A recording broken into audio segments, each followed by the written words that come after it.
They say there are two sides to every story. Consider both before you form an opinion. Easier said than done. Look at the conflict in Ukraine. One side is dominating the global narrative. The other side has been proclaimed the villain.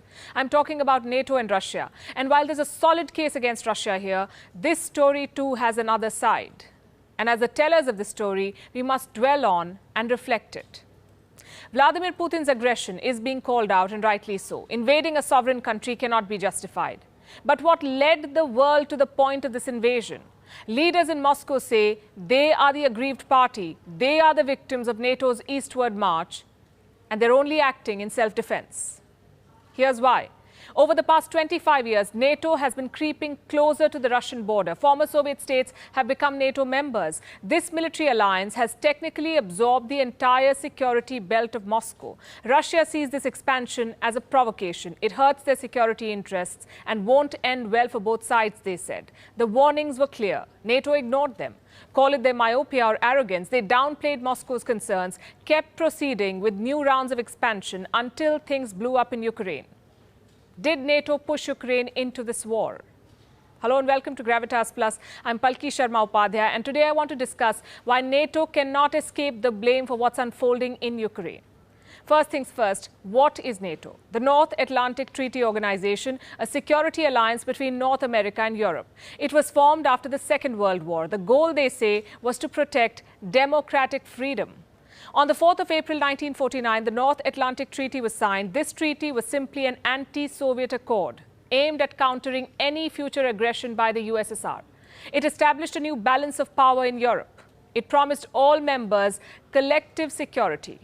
That's a core principle laid out in Article 5 of the NATO Treaty. It obliges member states to protect each other in case of a war.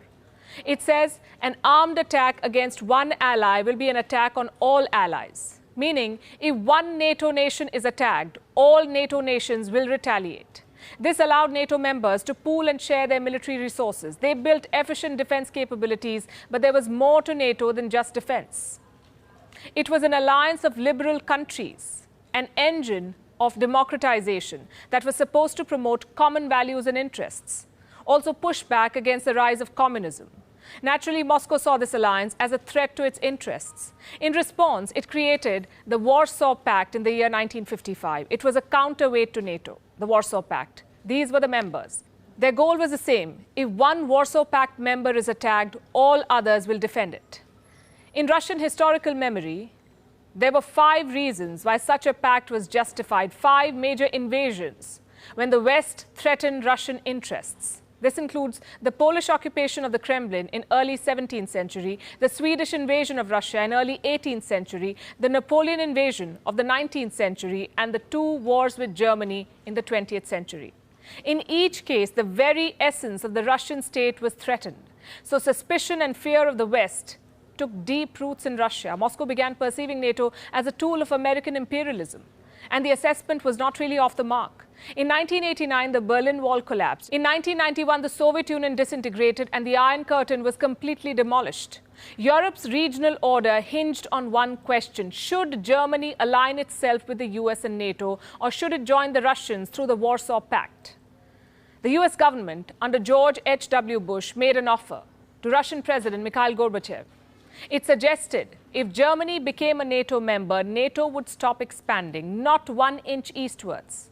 No new members.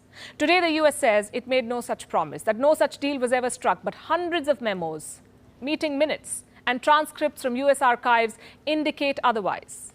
Nevertheless, Moscow bought the offer. It demolished the Warsaw Pact in the hope that the West would follow suit, that NATO too would be dissolved. But that never happened. NATO refused to cease operations.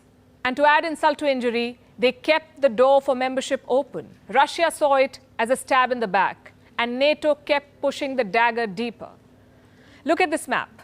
NATO started out with 12 founding members, but since the Soviet Union fell, it has radically expanded eastwards. In 1999, Poland, Hungary, the Czech Republic joined NATO. In 2004, there was another wave of expansion. 7 Central and Eastern European nations were made NATO members. Some of them were former Soviet republics. In 2009, Albania and Croatia joined NATO.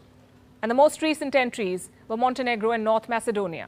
both situated in Russia's backyard. It does not end there. As of 2021, NATO officially recognized 3 more aspiring members: Bosnia and Herzegovina, Georgia and Ukraine.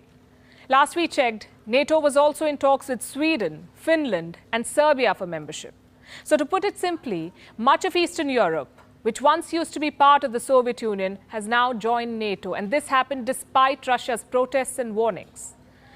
The last reasonably friendly warning from Moscow came in the year 2007. Vladimir Putin addressed the annual Munich conference, where he said, and I'm quoting, "NATO has put its frontline forces on our borders. This expansion represents a serious provocation that reduces the level of mutual trust, and we have the right to ask against whom is this expansion intended and what happened to the assurances our Western partners made after the dissolution of the Warsaw Pact." These sentiments have been echoed by a host of American strategists. I'll give you a few examples. June 1997, 50 prominent foreign policy experts signed an open letter to President Bill Clinton calling America's efforts to expand NATO a policy error of historic proportions. Then we have George Kennan, the father of America's containment policy during the Cold War. He too called NATO expansion a tragic mistake with no reason whatsoever.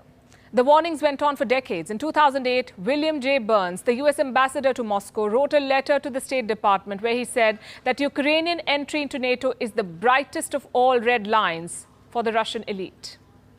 He said that even Putin's sharpest critics at home consider Ukraine's entry a direct challenge to Russian interests. It does not end there. This is Robert M. Gates. He was the defense secretary in the Bush and Obama administrations. He wrote in his memoir that trying to bring Georgia and Ukraine into NATO was truly overreaching. Then we have Strobe Talbot, a former Deputy Secretary of State. He described the Russian perception in a similar way, how they consider NATO as a vestige of the Cold War, and point out that if the Warsaw Pact was disbanded, why did the West not dismantle NATO?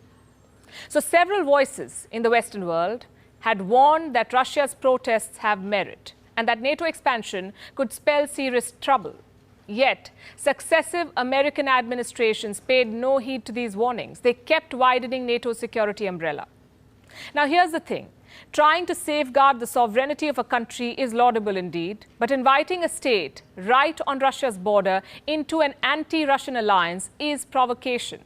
Ukraine is a sovereign country and has every right to want to join the NATO. But what's in it for the NATO? Why did they push for it? Their moves completely disregard the historical baggage between NATO and Russia. Many Russians were traumatized by the disintegration of the Soviet Union.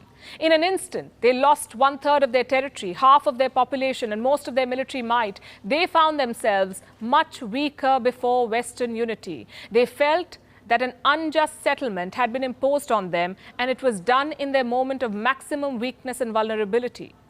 So they looked at any state leaving Russia's sphere of influence as both a strategic loss and a matter of national humiliation.